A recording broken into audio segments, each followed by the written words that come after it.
Hello my dear friends, कैसे हो आप सब। Welcome to unique official. मैं हूँ राज और एक बार फिर आपका हार्दिक स्वागत करता हूँ। तो हम पढ़ रहे थे friends price elasticity of demand, जिसमें हमने introduction and meaning last lecture में ख़त्म कर दिया था।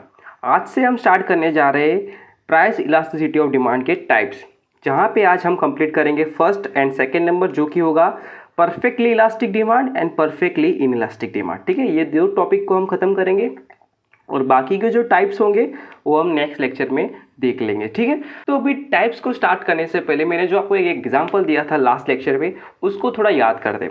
मैंने कहा था कि आप एक मैन्युफैक्चरर हो, ठीक है, और आप क्या कर रहे थे, आप अपनी जो वस्तु थी उसकी डिमांड इंक्रीज करना चाह रहे थे और इसीलिए आपने क्या किया था, आपकी जो वस्तु थी उसकी प्राइस जो थी आपने 5 रुपये से कम की थी। ठीक है, उसकी प्राइस आपने 5 रुपये से कम की थी। लेकिन क्वेश्चन क्या आ रहा था कि आपने प्राइस जो है 5 रुपये से कम की है तो डिमांड कितनी इंक्रीज होगी। ठीक है, तो ये जानना है, तो इसके लिए ये जो चीज़ है पहले किस पे डिपेंड है कि आप क्या बेच रहे हो। ठीक है, आपकी जो वस्तु है वो कैसी है।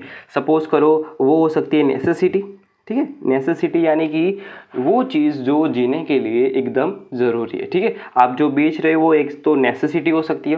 फिर दूसरा ऑप्शन आता है लग्जरी, जो आप बेच रहे हो वो लग्जरी गुड्स हो सकते हैं, जैसे कि आईफोन हो गया, BMW कार हो गई, मर्सिडीज़ कार हो गई, ये सब लग्जरियस गुड्स में आते हैं। ठीक है, तीसरा ऑप्शन हो सकता है गिफन गुड, जहाँ पे लॉ ऑफ डिमांड काम नहीं करता है, वो तो आपको पता ही होगा। तो ऐसे ही अलग अलग प्रकार के टाइप्स होते हैं जहाँ पे डिमांड कितने से इंक्रीज होगी वो एक हम अनुमान लगा सकते हैं। ठीक है, तो हमको यहाँ पे सिर्फ प्राइस इलास्टिसिटी ऑफ डिमांड को सीखना है, तो इसीलिए हम नेसेसिटी और लग्जरी पे पहले फोकस करेंगे। ठीक है, तो फटाफट से हम पहला टाइप स्टार्ट कर देते हैं और फिर आपको ये जो नेसेसिटी लग्जरी है मैंने क्यों बताया आपको वो समझ में आ जाएगा। ठीक है, तो फटाफट से हम टाइप पे चले जाते हैं और ये है हमारा फर्स्ट टाइप, जिसका पहले हम मीनिंग समझते हैं। ठीक है, तो परफेक्टली इलास्टिक डिमांड का मीनिंग क्या होता है। तो ये एक ऐसी घटना है जहाँ पे आपने थोड़ी सी प्राइस इंक्रीज की या डिक्रीज की, तो उसके कारण जो डिमांड है वो इंक्रीज होगी। लेकिन कैसे इंक्रीज होगी, इन्फिनिटी, यानी कि इंक्रीज होती ही चली जाएगी, होती ही चली जाएगी, उसका कोई अंत नहीं आएगा। ठीक है, तो ये जो चीज़ है वो रियल वर्ल्ड में देखने को मिलती नहीं है। ठीक है, ये रियल वर्ल्ड में नहीं देखने को मिलती। लेकिन फिर भी आपका कॉन्सेप्ट क्लियर करने के लिए मैं एक एग्जांपल देता हूँ। ठीक है, कि सपोज करो पूरे वर्ल्ड में एक मेरी और आपकी कंपनी है। ठीक है, दोनों की कंपनी है, एक राज की कंपनी है और एक ये आपकी कंपनी है। ठीक है, तो ये दो कंपनियां हैं जो क्या बनाती है, फ्रिज बनाती है। क्या बनाती है, फ्रिज बनाती है। ठीक है, और सपोज करो मेरे फ्रिज की प्राइस है 20,000 रुपये और आपके भी फ्रिज की प्राइस है 20,000 रुपये। लेकिन जैसे ही समर आया आपने क्या किया, आपकी जो फ्रिज की प्राइस थी वो 5,000 से आपकी घटा के कितनी कर दी, 15,000। अब लोग जैसे ही आ रहे हैं वो देख रहे हैं कि सेम क्वालिटी का फ्रिज मेरे यहाँ से खरीद रहे हैं तो उनको 20,000 में पड़ रहा है और आपके यहाँ से देख रहे हैं तो 15,000 में पड़ रहा है। सीधा 5,000 का मुनाफा उनको दिख रहा है। ठीक है, 5,000 का डिस्काउंट दिख रहा है, तो इसीलिए लोग क्या करेंगे, आपके यहाँ से खरीदेंगे। ठीक है, सारे के सारे लोग आपके यहाँ से ही खरीदेंगे क्योंकि बहुत ज़्यादा सस्ता पड़ रहा है उनको। ठीक है, और वर्ल्ड में सिर्फ 2 ही कंपनियाँ हैं जो फ्रिज बेचती है, तो सब के सब आपके यहाँ से खरीदेंगे। मेरे से 1 या 2 लोग होंगे जो खरीदेंगे, जो मेरे पे विश्वास करते होंगे। ठीक है, लेकिन मोस्ट ऑफ पीपल कहाँ पे जाएंगे, आपके यहाँ पे जाएंगे। ठीक है, तो सिर्फ 5,000 की प्राइस आपने घटाई थी, उसके कारण क्या हुई, आपकी डिमांड इंक्रीज होती गई होती गई होती गई अनलिमिटेड। ठीक है, लेकिन रियल वर्ल्ड में तो ऐसा होता नहीं कि सिर्फ 2 ही कंपनियां होती है, बहुत सारी अनगिनत कंपनियां होती है जिसका नाम भी शायद हमको नहीं मालूम होगा। ठीक है, तो ये एक एग्जांपल हो सकता है परफेक्टली इलास्टिक डिमांड का। ठीक है, अभी इसको हम फिगर में या ग्राफिकली देखते हैं। ठीक है, अब देखो ये हो गया हमारा वाई एक्सिस, ये हो गया हमारा एक्स एक्सिस। एक्स एक्सिस पे हम क्या बता रहे हैं, क्वांटिटी डिमांडेड, और वाई एक्सिस पे हम बता रहे हैं प्राइस। ठीक है, और ये हो गया हमारा ओरिजिन। अब देखो सपोज करो प्राइस कितने की है आपने, ओपी। ठीक है, वहाँ पे एग्जांपल में आपने 5,000 से घटाई थी और यहाँ पे आपने क्या किया, प्राइस ओ से लेके पी तक की। ठीक है, अब यहाँ पे आपको क्या देखने को मिला कि पहले तो डिमांड कितनी हुई, ओ क्यू। ठीक है, और इन दोनों को आप ज्वाइंट करोगे तो कुछ यहाँ पे पॉइंट बनेगा। फिर डिमांड कितनी हुई इंक्रीज होके OQ1 हुई, फिर डिमांड इंक्रीज होके कितनी हुई OQ2 हुई। अब इन दोनों को ज्वाइंट करोगे तो यहाँ पे पॉइंट बनेगा, एक यहाँ पे बनेगा, और ज्वाइंट करोगे तो कुछ इस तरीके से लाइंस देखने को मिलेगी। ठीक है, समझ में आ गया। एक बार फिर हम करते हैं, देखो कि यहाँ पे एक पॉइंट मिला तो उसको यहाँ से हम ज्वाइंट करेंगे, फिर इसको यहाँ पे खींचेंगे, यहाँ पे P तक ज्वाइंट करेंगे, ये पॉइंट को ऊपर ले जाएंगे, फिर यहाँ पे ज्वाइंट करेंगे, तो आखिर में आपको एक लाइन देखने को मिलेगी इससे सीधी लाइन। ठीक है, तो उस वो जो लाइन है वो क्या हो गई हमारी डिमांड कर्व। ठीक है, उसको हम कहेंगे डिमांड कर्व। हालांकि इसको डिमांड कर्व ना कहते हुए डिमांड लाइन बोला जाता है, लेकिन यहाँ पे समझने के लिए हम इसको बोलेंगे डिमांड कर्व। ठीक है, तो ये हो गई हमारी डिमांड कर्व, जो एग्जैक्ट आपको OX जो है हमारा वैसे दिखेगी। ठीक है, ये हो गया हमारा OX और ये हो गई हमारी demand curve, same to same आपको दिख रही है, तो इसीलिए उसको कहा जाता है पैरेलल टू एक्स एक्सिस। ठीक है, पैरेलल टू एक्स एक्सिस को कहा जाता है, जो एक्स एक्सिस जैसी ही होगी, जिसको हम बोलते हैं गुजराती में पैरेलल का मीनिंग होता है समांतर, एक्स एक्सिस के समांतर होती है। ठीक है, तो ये चीज़ आपको देखने को मिलती है। आपने सिर्फ प्राइस कितने की OP की, तो आपकी डिमांड पहले OQ हुई, फिर बढ़ के OQ1 हुई, फिर बढ़ के OQ2 हुई, ऐसी बढ़ती गई, उसका कोई एंड आया नहीं। तो इसीलिए यहाँ पे डिमांड कर्व जो होती है वो पैरेलल टू एक्स एक्सिस होती है, और इसको हम कहते हैं परफेक्टली इलास्टिक। ठीक है, ये डिमांड कर्व हो गई, वो कैसे हो गई, परफेक्टली इलास्टिक हो गई। ठीक है, ये आपको समझ में आ गया। और आपको फिगर कैसे याद करनी है, सपोज करो ये एक रबर है जिसको हम कहते हैं इलास्टिक। ठीक है, इलास्टिक कहते हैं ना, इलास्टिक, और उसको आप जब खींचोगे तो ये रबर जो है इतना लंबा हो जाएगा। ठीक है, तो ऐसे ही रबर से हमको क्या याद आ जाएगा कि ये जो फिगर है कुछ इस प्रकार से आपको ड्रॉ करनी है। ठीक है, ऐसा याद रख सकते हो ना, ओके वेरी गुड। ठीक है, तो यहाँ पे परफेक्टली इलास्टिक डिमांड हमारा खत्म होता है। कोई भी डाउट है तो कमेंट सेक्शन में आप लिख सकते हो। ठीक है, अभी हम आते हैं सेकेंड जो टाइप है हमारा परफेक्टली इनइलास्टिक डिमांड। तो पहले इसका मीनिंग क्लियर करते हैं। ठीक है, अब देखो गाइस, ये जो है ये होता है नेसेसिटीज गुड में, जो नेसेसिटी गुड्स होते हैं वहाँ पे परफेक्टली इनइलास्टिक डिमांड वाला केस देखने को मिलता है। तो यहाँ पे होता क्या है गाइस, वो देखते हैं कि यहाँ पे प्राइस जितनी भी इंक्रीज करो या जितनी भी डिक्रीज करो, लेकिन जो डिमांड होती है उसमें कोई भी प्रकार का चेंज आता नहीं है।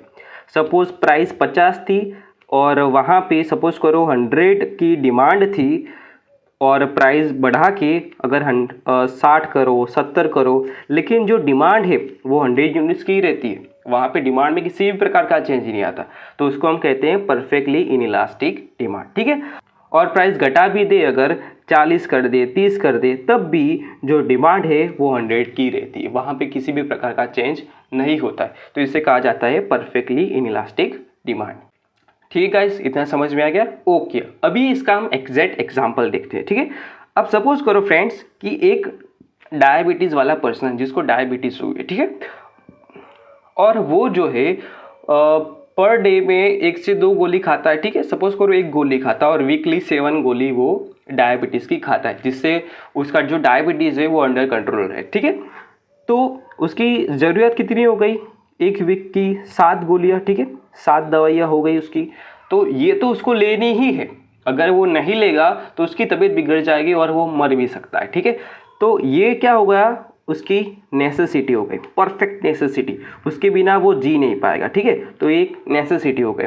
तो अगर जो दवाई है उसकी प्राइस अगर बढ़ भी जाए या कम भी हो जाए, उसको लेनी ही पड़ेगी, उसके पास और कोई भी ऑप्शन नहीं है। ठीक है, प्राइस अगर 50 रुपये से 60 रुपये भी हो गई, तब भी वो उसको दिन की 1 गोली और वीक की 7 गोलियां लेनी ही पड़ेगी। ठीक है, और प्राइस अगर सपोज करो 30 रुपये भी हो गई, तब भी उसको दिन की 1 और वीक की 7 गोलियां लेनी ही पड़ेगी, उसके पास कोई ऑप्शन नहीं रहेगा। ठीक है, ऐसा तो नहीं होगा कि प्राइस कम हो गई है तो वो दिन की 3 गोलियां लेने लगेगा। ठीक है, उसको जितनी लेने की बोली है उतनी ही वो लेगा। ठीक है, तो यहाँ पे प्राइस कम भी हो जाए या बढ़ भी जाए, यहाँ पे जो डिमांड है उसमें किसी भी प्रकार का चेंज नहीं आएगा। ठीक है, और मैंने फ्रेंड्स जो एक एग्जांपल लिया था कि 5 रुपये से आपने अपनी जो प्राइस है वो कम की है, तो उसकी डिमांड कितनी इंक्रीज होगी, और सपोज करो वो जो गुड है आप बेच रहे हो वो नेसेसिटी है, तो उस केस में आपकी जो डिमांड है वो नहीं बढ़ेगी, ठीक है। डिमांड जो पहले थी वही रहेगी, क्योंकि आप जो बेच रहे हो क्या है, परफेक्टली नेसेसिटी गुड है, ठीक है। तो यहाँ से आप कनेक्ट कर सकते हो कि आप बेच रहे हो वो पहले कौन सी चीज़ है, या वो लग्जरी है, नेसेसिटी है, नॉर्मल गुड है, गिफन गुड है, उसके साथ आप पहले कनेक्ट करो और उसके बाद आपको पता लग जाएगा कि डिमांड पहले कितनी इंक्रीज होगी। अगर आप नेसेसिटी बेच रहे हो तो अगर आप प्राइस बढ़ा भी दो घटा भी दो, लेकिन किसी भी प्रकार का डिमांड में चेंज नहीं आएगा, ठीक है। तो अभी इसको हम ग्राफिकली देख लेते हैं, फिर ये क्लास को हम एंड कर देंगे, ठीक है। अब देखो ये हो गया वाई एक्सिस, ये हो गया एक्स एक्सिस, यहाँ पे हम देखेंगे क्वांटिटी डिमांडेड, यहाँ पे देखेंगे हम प्राइस, ठीक है। अब देखो यहाँ पे एक चीज़ फिक्स है कि जो डिमांड है वो यही रहेगी, ठीक है, OQ0, ठीक है, OQ0 इतनी ही डिमांड रहने वाली है। सपोज आपने प्राइस पहले OP की, प्राइस बढ़ा के फिर आपने OP1 की, प्राइस बढ़ा के आपने फिर OP3 की या OP2 की, लेकिन जो डिमांड है वो OQ0 ही रह रहे, ठीक है। और इसको अगर आप जॉइंट करोगे तो ये लाइन यहाँ पे जाएगी, फिर नीचे आएगी, यहाँ पे ये लाइन नीचे आएगी, फिर ऐसे ये लाइन ऐसे करके नीचे आएगी। तो ये जो लाइन है ये सीधी बनी, उसको हम कहेंगे डिमांड कर्व, ठीक है। ये जो बन गई हमारी डिमांड कर्व, और ये आप ध्यान से देखोगे तो एग्जैक्ट वाई जैसे ही दिख रही, ये हमारा वाई एक्सिस था और ये हमारी है डिमांड कर्व जो सेम टू सेम दिख रही है, इसीलिए हम कहेंगे ये क्या है, पैरेलल टू वाई एक्सिस, ठीक है, पैरेलल टू वाई एक्सिस। जैसे हमारी परफेक्टली इलास्टिक कर्व थी, कुछ इस तरीके से देखने को मिलती थी, तो वो पैरेलल टू एक्स एक्सिस थी, और ये जो कर्व है हमें वाई एक्सिस के जैसे दिख रही है, तो ये हो गई पैरेलल टू वाई एक्सिस, ठीक है। तो बस यही तक था आज का लेक्चर, और फिगर पे कुछ ऐसा है नहीं। वहाँ पे आपने क्या किया था, इलास्टिक था तो इलास्टिक ऐसा खींचने पर लंबा हो जाता है, तो ऐसी को आपको ड्रॉ कर देनी है। और यहाँ पे परफेक्टली इन इलास्टिक है, तो आपको क्या कर देना है, यहाँ पे आपने हॉरिजॉन्टल लाइन ड्रॉ की थी, तो इस केस में आपको वर्टिकल लाइन ड्रॉ करनी है।